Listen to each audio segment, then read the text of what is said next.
All right, thank you for staying with us throughout this time. Now is the time when we shift gears and we want to enter into the interview segment. And this is the time where we release our sign language interpreter, Catherine Simaloy. Thank you, Catherine. You've been an excellent co-presenter on this journey. Thank you so much.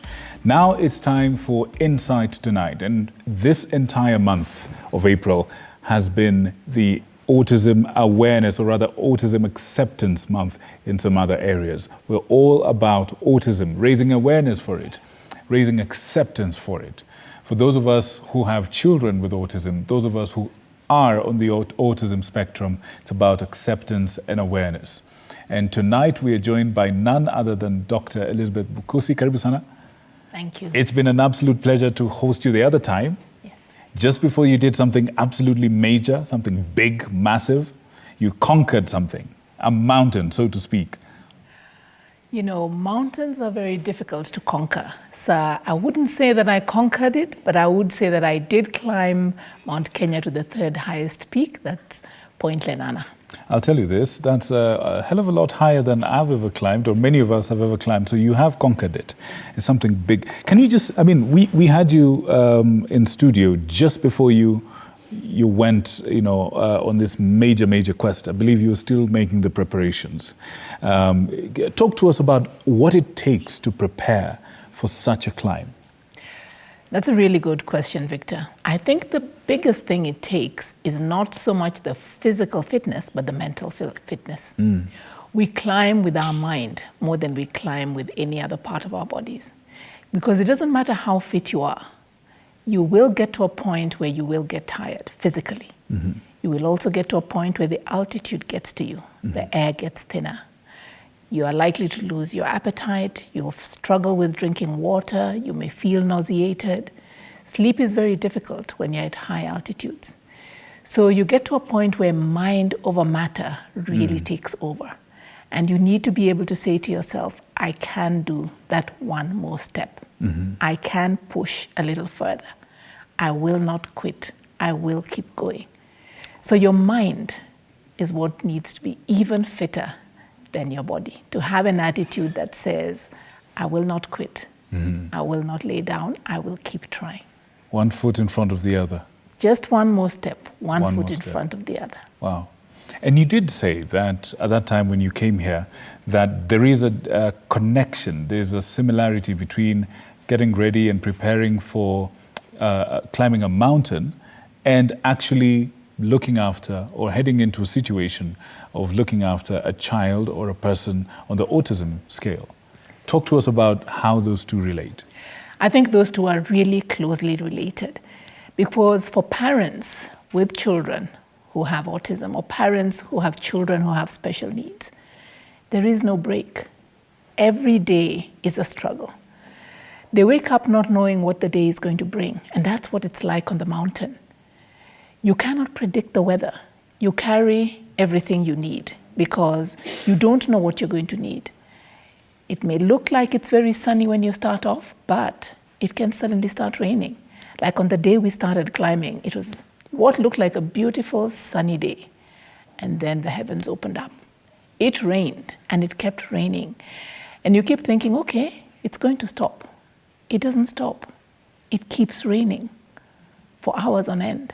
It's the same thing with parents who have children with special needs. There's no break. There's a challenge today, there's a new challenge tomorrow, there's a challenge in the afternoon. You wake up and every day you're just taking it one day at a time because you don't know what's going to happen. It's very hard to predict because things change for them in a world that is so different for them because they experience the world in a very different way from us. So that's what it's like when you're climbing the mountain, that it's difficult. And for those parents, they have to keep saying, I can't quit. I can't give up. I cannot give up on my child and decide I will not try anymore. So they have to keep going, even on those days when you wake up and it's challenging. Because there are simple things like it costs a lot to provide therapy, to get occupational therapy, to get speech therapy, to take them into school. They may stay in diapers longer because it's harder for them to get potty trained, especially if they're nonverbal and they can't explain to you that they need to go or they need to have a change. So everything takes longer than it would be. So it's really that attitude of never say die. You keep trying regardless of what each day is like. Right. Now, with the mountain, you chose to do this. You prepared for it. You accumulated the resources needed, the clothing, the equipment and everything. And like you said, mentally prepared for it. But for somebody who is going into hospital, expecting to receive their bundle of joy, be it their son or daughter, or in your case, their grandchild, it appears that nothing prepares you for that. You're absolutely right. Nobody ever imagines that they're the ones who are going to have a special needs child or a special needs grandchild. Everybody imagines at the end of time when, and we say, I'm an obstetrician gynecologist, and we jokingly say the longest we can ever wait is 9 months. Right. At 9 months, you know, a decision has to be made. Right. But everybody expects their bundle of joy, as you say, will be okay, perfectly normal, will hit the milestones. And for many parents, you won't know immediately. Because it's not as if when the baby is born, you'll be able to tell that there's something. But somewhere along the way, you may notice something a little different. When it's their first child, they may not notice it as easily because they don't know any difference. There's nothing to compare it to. There's nothing to compare. But then at some point, you may pick up the milestones aren't quite happening. Maybe they're not picking up words in the same way. Maybe they're not making eye contact. Maybe they're a little slower in doing certain things. Nothing prepares you to be able to have a child with special needs. So it's almost like learning on the job. Just like a lot of parenting is learning on the job. You get the child and you learn to parent. Most other things we first train, you go to school, and then you get the certificate. Here, the certificate is handed to you in the form of a live baby. Then you need to figure out what to do with the baby. And so nothing ever prepares you. And so it's a difficult journey because you learn it on the fly. Wow. And another thing about it is we, like you said, nobody expects, nobody prepares for that. It also appears that in our society, we have learned to only accept a certain kind of bundle of joy. If this bundle of joy ticks X, Y, Z box, then we know, okay, this is indeed a bundle of joy. But if there's something different, then there's less of that joy. Why do you think this is so? I think this is true of humans in many different spaces. That we have an element where we try to crowd together and we want similarity. This is where things like peer pressure comes in. We all want to fit in. We want to be a certain way. And if someone or something is different from what we're used to, then we don't accept them as easily. And sadly, in many of these spaces, stigma comes about. And so when one encounters or experiences a child who has autism, the chances are most people think, this child is not well behaved, or the parents did something inappropriate, or the parents are not teaching them well. Why is this child, making a lot of noise? Why are they covering their ears?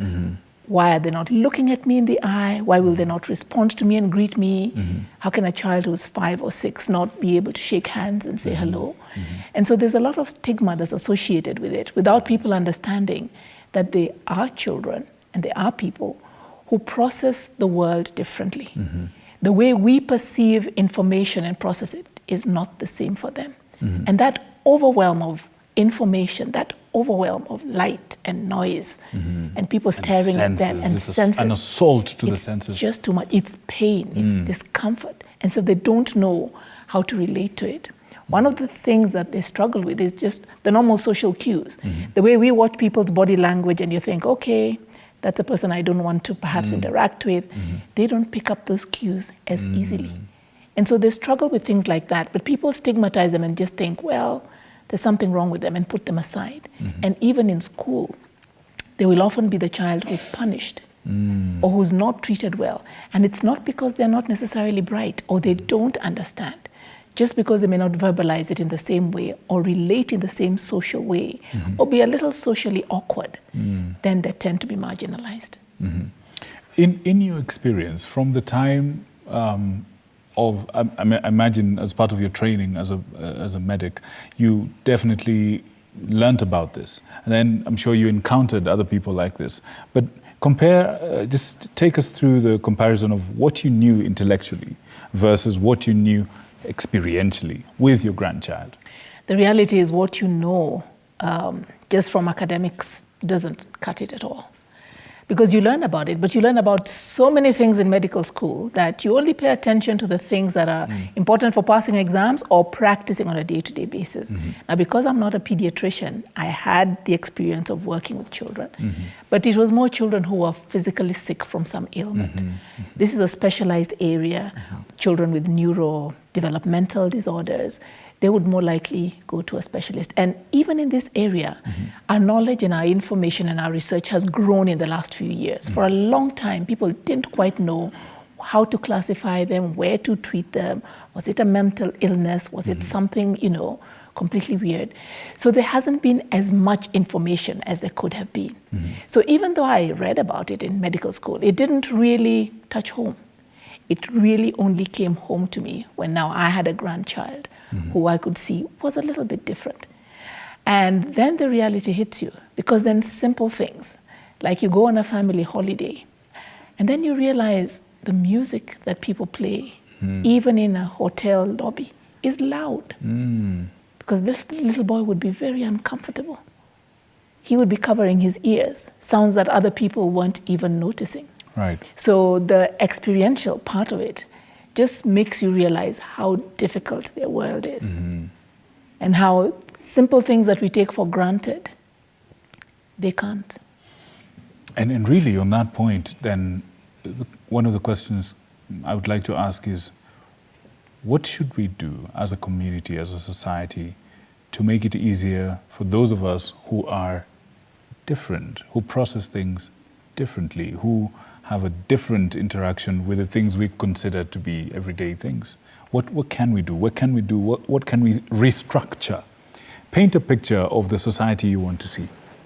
I think, first of all, I'd like to say thank you very much for even creating this forum, because this raising awareness for me is one of the first steps, just talking about it. Because often people don't want to talk. These are the children people want to lock up. When they go out for social functions, they leave them behind because it's too difficult to deal with their challenges. Just talking about it for me is a very important first step, so that they don't become the hidden population no one sees. They are part of us. They're just like us. They don't choose. They find themselves gifted, or they find themselves in that specific situation. So talking about it for me is number one. Number two is acceptance. Recognizing we are different. Each and every one of us is different. Those on the spectrum may just be a little more different than we are, but they're people just like you and me. They need love, they need acceptance. They need an opportunity to be able to have the platform in which to develop their skills and their talents. And many of these individuals are actually very gifted. It's only that unless they get the support that allows them to be able to bring out their giftedness, they do not then show it. A lot of work that has been done in this area of research shows that in the Silicon Valley, in California, there's a lot of autistic children. And it's been seen that, in fact, a lot of the people who are highly functioning on the spectrum are the ones who have been gifted the world with a lot of developments, especially in the technical field. The tech fact, yes. Because they think differently. And music as well. Exactly. So because they think out of the box, they're able to come up with new things that the rest of us who think in a more structured way are not really able to identify and come up with. So it's that acceptance, it's that giving everybody an opportunity to be able to be the best that they can be. Right. And then reducing the stigma. Seek to understand. Don't rush to make conclusions. Don't rush to make assumptions about somebody you meet or a child you meet. Don't rush to assume that you know what it is that they're going through, or what they are, or what diagnosis they have. Have an open mind and be willing to explore and to find out what they're experiencing. Put yourself in their shoes so that you can understand them. Yes, indeed. Yes, indeed. And now, speaking of awareness, you and your wonderful team have done a big thing. You've gone up a mountain to raise awareness. Talk to us about what sort of impact you have seen since you started to interact with this till now. Talk to us about the impact you've seen of this entire month of focus on awareness and acceptance. What have you seen change? I'm not sure that I've seen anything change, but for me, the greatest surprise has been literally everywhere where I've had a conversation, somebody has said, I know someone. I know a child. I know a young adult. I know a teenager. Oh, so that's what it was. They remember somebody in school, somebody they interacted with. And then they say, I didn't realize, I didn't know.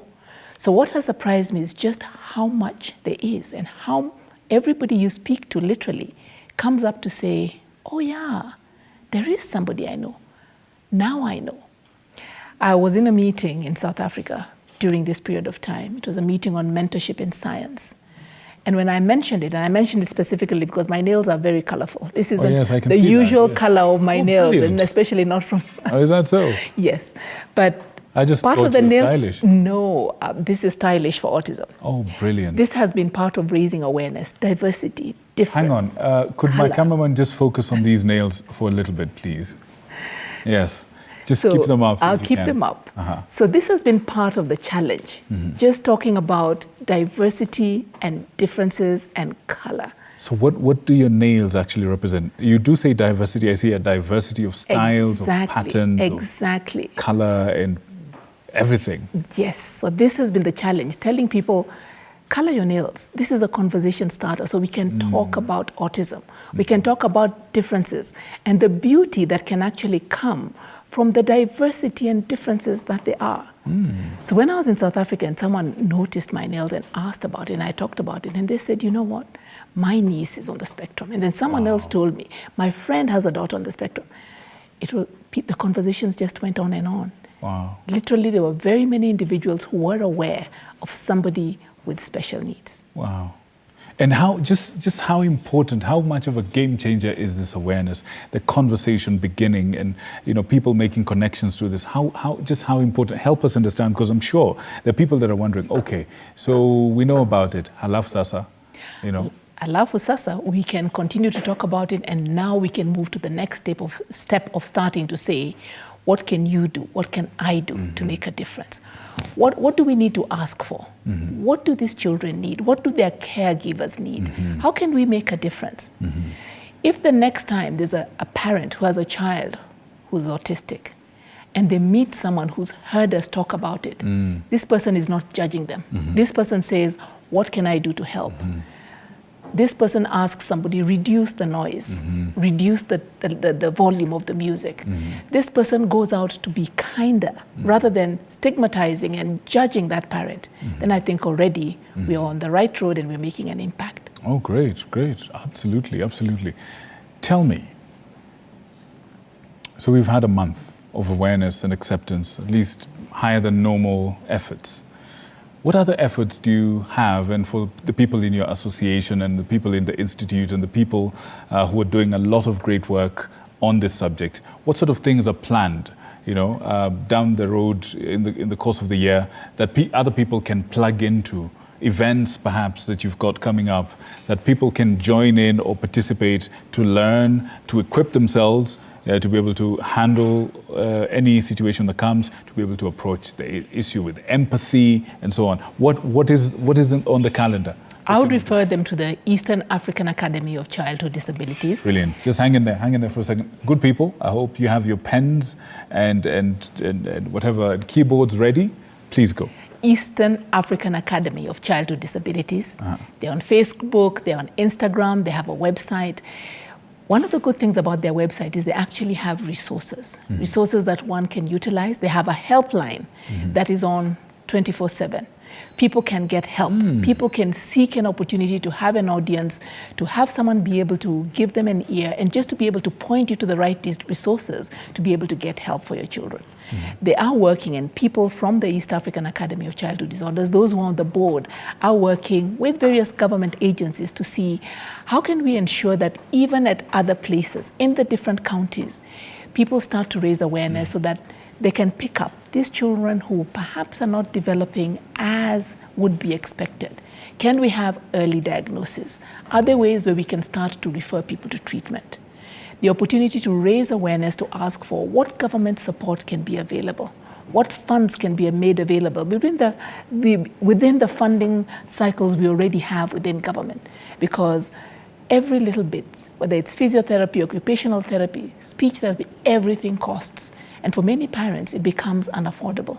How can we ensure that we are channeling them to the right resources and that they get the support they need to be able to give these children the best chance to be able to live an integrated and fulfilled life?